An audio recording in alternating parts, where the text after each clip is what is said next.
It's Aimee from California. Hi, this is Andee from the Midwest. I'm from Minnesota. Have you been listening all month long as we talk all things plastic? Well, we have one more industry affected by plastic pollution to share with you today. And can you guess what category we're talking about? Tune in for essential insights and education about plastics in, yes, you guessed it, your makeup. This is Coast to the Heart. Welcome back to Coast to the Heart, your go-to podcast for all things clean beauty and cosmetic safety. I'm Aimee. And I'm Andee. And today we have a super nerdy episode lined up for you. It's still all about microplastics. And again, we are referencing one of our favorite movies, Mean Girls. So remember that clique in the movie, they called themselves the Plastics? Well, they were considered flawless, but today we're here to show you that plastics are far from flawless. That's right, Andee. Microplastics have been intentionally added to cosmetic products since the 1960s and have now infiltrated even the most remote places on Earth, probably places where they've never even seen makeup before. They're both non-biodegradable and pose significant risks to both the environment and human health. So let's dive in and understand what microplastics are, why they are used in personal care products, and what we can do about them. Okay, so first of all, microplastics. They are tiny plastic particles, often visible to the naked eye. They measure less than 5 millimeters in size. So there are primary microplastics, which are intentionally added to products, like Aimee said. And then there are secondary microplastics. And those come from the larger pieces of plastic that are just breaking down over time. And the cosmetic industry is particularly notorious for using both types of the microplastics that we mentioned in the form of microbeads and liquid microplastics. Now, say that 5 times fast, liquid microplastics, those are polymers, and they're polymers that dissolve in water, but they never, ever, ever biodegrade. And then microbeads, on the other hand, are tiny solid particles found in products like toothpaste and exfoliating scrubs. They provide a scrubbing effect and also add visual appeal. Liquid microplastics, on the other hand, are polymers that dissolve in the water, but they never biodegrade. So they are going to be there forever. And they're used for texture, shelf life extension, cost reduction, which is often the case with a lot of ingredients, and even to create that kiss-proof effect in lipsticks. And Andee, I believe the state of Minnesota was one of the first states to ban the sale and use of microbeads because you, as we have established, have a lot of water in your state. So that's a huge win. And definitely there is some attention around this already, which is great news. Absolutely, absolutely. And speaking of lipstick, let's dive into why the cosmetic industry would ever intentionally use microplastics in their formulas or their packaging now that we know what we know. So as Aimee mentioned, exfoliating properties. So microplastics are added to products, as she said, like toothpaste, a body scrub, or even facial cleansers. Think about any of your facial cleansers that are targeting acne or overproduction of oil. Typically, they will have some sort of scrubbing element in it. And sometimes those are actually microplastics. So getting another step ahead of that, or I guess going along with that same tone, the texture of a product, it can be deemed more luxe. It can be deemed more effective. It can be deemed more, again, a higher perception of value if there's a greater texture, specifically as we think about spreadable body products like a facial cream. Again, we talk about facial creams all the time as oftentimes having petrolatum in it, having derivatives of retinol or retinol palmitate. But you really think about the texture in some of the most luxe creams out there, and it is very sticky, and sometimes that is caused by microplastics. Also, waterproofing. We could devote many episodes to waterproof mascara. Waterproof mascara is a no-no in my household. We choose water repellent mascara. Water repellent mascara is oftentimes used with plant waxes like Carnauba wax. When you get a truly, truly waterproof or even a tubing mascara, those are oftentimes using microplastics. And getting back to that dental health, the clean teeth, oral care products that polish your teeth or even reduce oral odor, some sometimes, again, they have those natural scrubbies in there. You can see them. Sometimes they're blue, sometimes they're green. I think you know the brands I'm talking about. Those can also be microplastics. And lastly, I talked a little bit about facial creams, but giving that overall protect effect. So putting something on your body like a facial lotion or a sunscreen. Think about a sunscreen that you might use that's creating a thin coating on your skin. It gives you that feeling of safety. Or same thing with a hair mask or nail polish. Things that are meant to coat or stick on your skin often contain phthalates, which is a plasticizer, but also they can also contain microplastics. And of course, there's always a reason influenced by the constraints of commerce and consumer trends. So a couple of other reasons why plastics are used in cosmetics. Number one, visual appeal. Some products contain microplastic to enhance products visually. For example, glitter in makeup.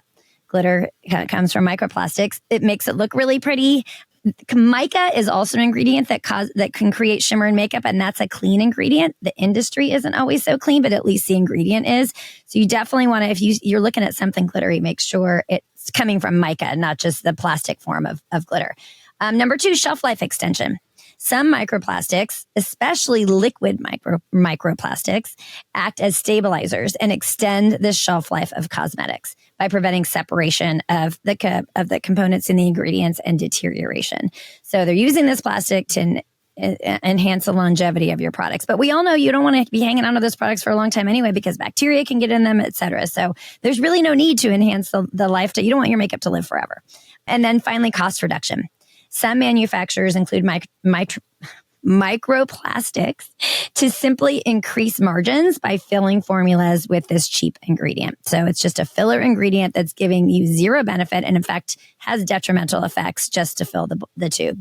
So while the use of microbeads has attracted a lot of attention in recent years that even has led to widespread bans like we've talked about in the state of Minnesota, yay Minnesota, liquid microplastics are just as dangerous and still widely used. Well, and going back to oral health, I mentioned cleaning your teeth, toothpaste. Again, something that we talk about. Aimee and I talk a lot about the personal care product industry. Everyone, I assure you, uses a personal care product every single day. You might not be brushing your teeth twice a day or flossing every day like you tell your dentist, but you're at least doing it occasionally, right? So your toothpaste is a personal care product. So in addition to toothpaste, there's also think of whitening strips. What are some other common personal care products, Aimee, that use microplastics? Let's list a few out. Okay, well, for all you dental professionals out there, don't worry. We are not telling everyone to stop brushing your teeth. Just be aware of what the things you're using are made of. So dental floss is one. So dental floss has PFAS in it, which we have talked about in the past, are forever chemicals that are really hard to get rid of from our bodies and the earth. So look for dental flosses that do not have PFAS. Toothpaste often contains microbeads of plastic that help whiten the teeth. I mean, how crazy is that? That we're actually, it's not even just a matter of getting absorbed into your skin through the skin, but you're actually putting it in your mouth and on your teeth and in your gums. And these microbeads are so small that they're too small to be filtered out by waste management plants. So they are going into the water and ending up in the ocean. And some other products include exfoliating products. We talked about that a little bit. These products contain tiny beads or granules to remove dead skin cells. We know there are cleaner ways to do that, but it's still commonly being done by microbeads, unfortunately. And these beads are made of plastic, which can harm your skin. They can actually be really rough on your skin and also obviously harm the environment and marine life. Body wash and shampoo. Some body washes and shampoos contain microplastics as well that help to exfoliate the skin and or the scalp. However, these microplastics also end up in the ocean and in the environment. And then finally, the makeup products that most commonly you can find plastic in is mascara, eyeliner, and foundation. These all contain microplastics that can enter the environment and also your bodies and wreak some havoc. And we keep our makeup on for a long time, so it's just getting absorbed in. I think that was one of the things, even when you were talking about scrubbing, right? So I want to be really clear about body scrubs. You can get a great body polish and body scrub using brown sugar. There are a lot of sugar scrubs out there that are just meant to naturally dissolve and go into the waterways. You can get that sugar, a fine grain brown sugar. It could be a coarse sugar, but we don't really need to be using microplastics of any kind. And again, we always say, 80s baby, 90s raised me. If you're still using the St. Ives, like crushed walnut scrub on your face, they're much much gentler alternatives that are not actually breaking down the dermis, the outer layer of your skin. So I always love giving recommendations on that. We were talking about mascara earlier, and that's something, again, it's not just the formula that goes onto your eyelashes, it's also the packaging and the tubing. I've been trying a new brand that I love called Crunchy, and what I love most about it, not only is that it meets all of my health and safety standards of being cruelty-free, gluten-free, non-GMO, all of those great things, but it's made out of a glass tube, and it's actually the first mascara tube that I've seen that's fully made out of glass, which is highly, highly recyclable, much more so than a plastic, especially a single-use plastic. And Aimee and I have talked about mascara wands and tubing quite a bit on this podcast, that you can actually take those empty tubes and send them back to Pack Collective or TerraCycle, and they will properly recycle mascara tubes and wands for you if in fact they're not made out of glass. So we always love giving safer alternatives or more sustainable alternatives. But let's dive into a little bit, again, getting back to microplastics and plastics in general and cosmetics. Why, really, when we get down to it, why are they linked to so many harmful health effects? And again, we're here to educate and empower. So we want to really break it down for you. When microplastics, again, we keep saying it's washed down the drain. You might be thinking, okay, it's not on my body, so what does that matter? But the thing is that they're too small for regular water treatment filtration.